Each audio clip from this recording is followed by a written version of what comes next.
আসসালামাইকুম। আপনারা সবাই ভালো আছেন? আল্লাহর রহমতে আমিও ভালো আছি। আমি রান্নাঘরে রেডি হচ্ছি। সোনামনু রান্নাঘরে আজ হবে রুই মাছের ঝোল আর এই ছোট মাছ, এই যে রায়খোড় আর পুঁটি, এই মাছটাও একটা সবজি বানাবো, তরকারি বানাবো। তাই এই যে মশলাপাতি পেস্ট করে নিয়ে চলে এসেছি, পেঁয়াজ কেটে নিয়ে এসেছি, গামলায় সব জিনিসপত্র নিয়ে এসেছি, বহু খাটনি। আপনারা পুরো ভিডিওটা দেখতে থাকুন। সরিষার তেল দিলাম কড়াইয়ে। এখন আমি মাছে হলুদ লবণ মাখিয়ে দিব, হলুদ আর লবণ। এই যে লবণ দিয়ে দিলাম। এখন আমি হলুদের গুঁড়ো দেব,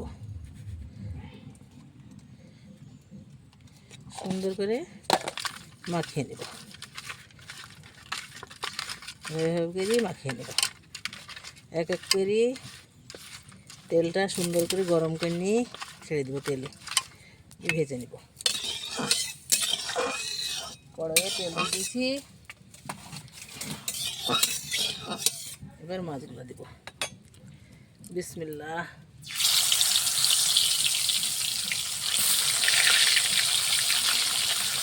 এই করে মাছগুলা সব ভেজে নেব।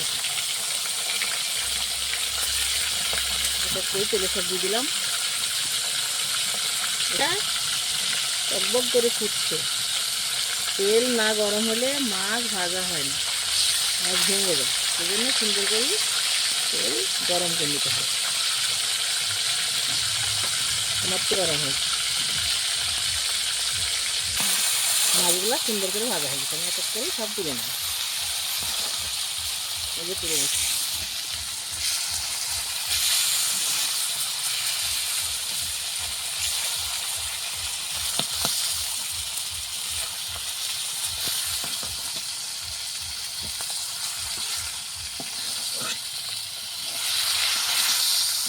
পুরো মাছ ভাজা হয়ে গেল। মাছের মশলা পাক করার জন্য তেল দিলাম।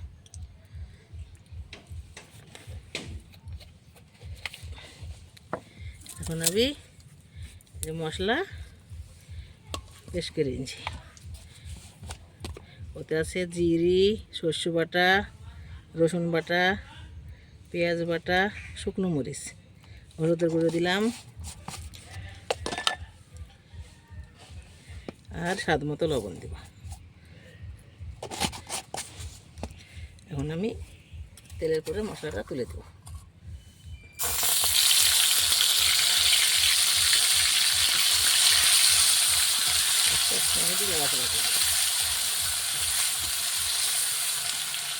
একটু পানি দিয়ে দিব হালকা করে।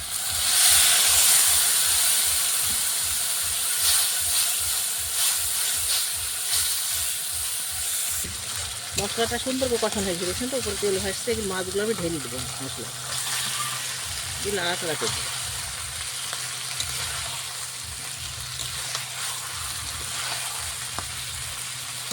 নাড়াচাড়া করে আমি ঝোল দেবো। মশলার মধ্যে কষিয়ে নিলাম, ঝোল ঢেললাম। বিসমিল্লাহ।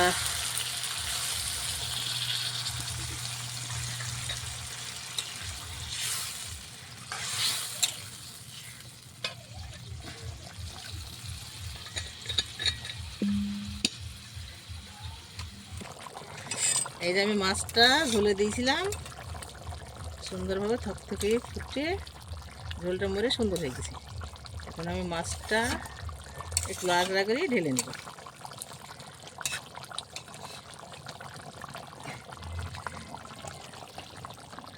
দেখছেন তো কত সুন্দর হয়ে নামানো পরও ফুটছে। আমাদের বাঁশের খড়ির জাল তো খুব সুন্দরভাবে ফুটে। বিসমিল্লাহ।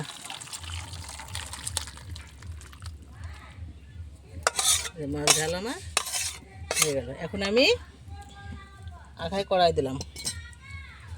এই যে আমার রায়খোড় মাছ আর পুঁটি মাছ, আর এগুলো পেঁয়াজ ঝালের কুচি আমি ঢেলে দিলাম। কড়াইয়ে।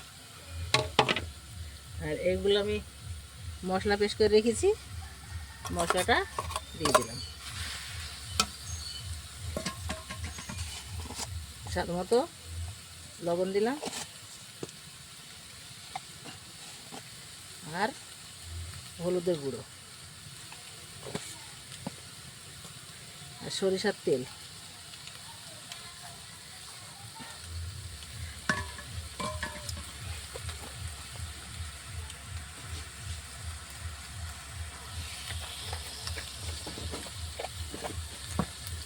আমি এখন পানি দিয়ে দিব। এই মাছটা হালকা রসা করব। যেমন পানি দিয়ে দিলাম, এই পানিটা জাল দিয়ে মেরে ফেলবো। ছোট মাছ এসেছিলো পড়ায়, সমুদ্রের মাছ। রায়খোর মাছ তো আমাদের এখানে হয় না।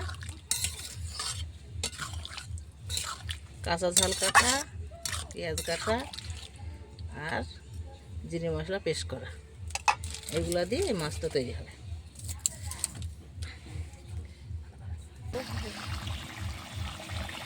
ছোট মাছটা চাপিয়েছি, দেখছেন তো কত সুন্দরভাবে ফুটছে। ছোট মাছ সুন্দর করে কুটে ধুয়ে নিয়েছি। কুটে ধুয়ে নেওয়ার পর একটি পানিটা সুন্দর করে মেরে ফেললাম, সেঁকে ফেললাম। ফেলে পেঁয়াজ কাটা, মরিচ চিরা, জিরে বাটা, সর্ষে বাটা, আদা রসুন সব বেটে দিলাম। অনেক করে পেঁয়াজ কেটে দিয়েছি, অনেকটুকু পানি দিয়ে চাপিয়ে দিয়েছি। দেখুন, দেখছেন তো কত সুন্দর ফুটছে। সুন্দরভাবে পেঁয়াজটা সিদ্ধ হবে, মাছটা সিদ্ধ হবে, ঝোলটা মরে আসবে, তখন নামিয়ে নিব। রোদ লাগছে তো, রোদের জন্য সাদা মনে হচ্ছে। আর উনানে খড়ির রান্না, তাই ধোয়া উঠছে। ছোটো মাছ খেতেই ভালো লাগে, বড় মাছের থেকে ছোটো মাছই খুব টেস্টি। তাই আমি মাঝে মাঝে ছোটো মাছই বেশি নিই। মাছ প্রায় দিনই খাওয়া হয়, মাংস মাছ ছাড়া এখনকার মানুষ কি ভাত খায় নাকি? সেদিন ছোলা শাক করেছিলাম, আপনাদের দেখালাম। আপনারা সবাই ভিডিওটা সুন্দরভাবে দেখেন, আপনাদের জন্যই তো ভিডিওটা বানানো, আপনারা শিখতে পারবেন। ভেজেও রান্না করি পুঁটি মাছ, এর আগে ভেজে রান্না করেছি, আপনাদের দেখেছি।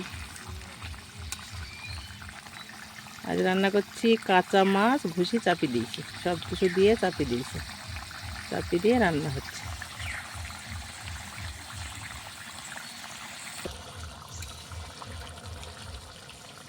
এই যে মাছের ঝোলটা মরে মাছগুলো বেরিয়ে গেছে। এখনই আমি একটু লাড়াচাড়া করে ঢেলে নেব। সুন্দরভাবে মাছের ঝোলটা হয়ে গেছে, দেখছেন তো। নামানি পরে কত সুন্দর ফুটছে। বিসমিল্লাহ।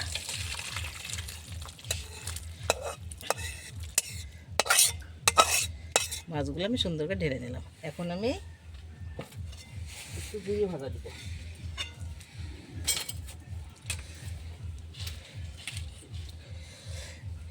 সব তরকারিতে একটু জিরি আর এলাচ গুঁড়ো করে রাখি, একটু একটুকে দিই, না হলে টেস্টি হয় না। আর একটু জিরে ভাজা দিলে সুন্দর টেস্টি হয়। এই যে বড় রুই মাছের ঝোল করেছি, সেটারও দিলাম। আপনারা দর্শক সবাই পুরো ভিডিওটা দেখেন, লাইক কমেন্ট শেয়ার করেন। নতুন হলে আমার চ্যানেলটি সাবস্ক্রাইব করেন। ফেসবুকে পেজ খোলা আছে, আপনারা সবাই ফলো করবেন। ভালো থাকবেন, সুস্থ থাকবেন, সুন্দর থাকবেন। আবার দেখা হবে নেক্সট ভিডিওতে। আল্লাহ হাফেজ।